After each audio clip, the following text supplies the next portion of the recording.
નમસ્કાર, આપ જોઈ રહ્યા છો તાપી નંબર 1 ન્યૂઝ, ગુજરાતનું અગ્રણી સમાચાર માધ્યમ। તાપીના જંગલોમાં ખળભળાટ, વાઘના ચામડા અને નખ સાથે 6 ખૂંખાર તસ્કરો જબ્બે।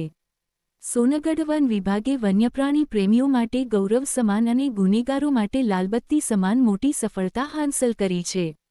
સાદડવેલ અને સોનગઢ રેન્જ ફોરેસ્ટ ઓફિસરની ટીમે ફિલ્મી ઢબે ઓપરેશન પાર પાડીને આંતરરાજ્ય તસ્કરીનું નેટવર્ક પર્દાફાશ કર્યું છે। બાતમીના આધારે ટોકરવા ગામના દાદરી ફળિયા પાસે આવેલા મહાકાલી માતાના મંદિર પાસે વન વિભાગ અને WCCBની ટીમે ઓચિંતો દરોડો પાડ્યો હતો।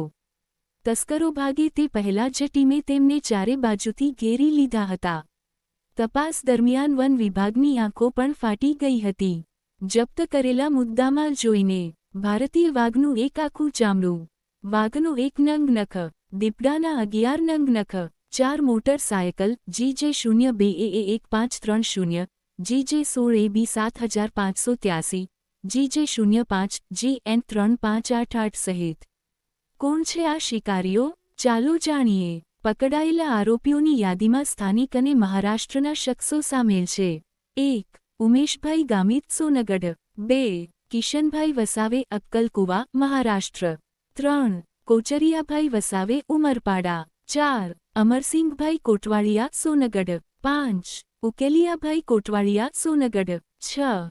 ગોવિંદભાઈ કોટવાળિયા, સોનગઢ। આ તમામ પર વન વિભાગે તમામ આરોપીઓને મેજિસ્ટ્રેટ કોર્ટમાં રજૂ કરી રિમાન્ડ મેળવ્યા છે। આ ટોળકી પાછળ અન્ય કોણ મોટા માથાઓ છે તેની તપાસ તેજ કરી દેવામાં આવી છે। Tapi number 1 news.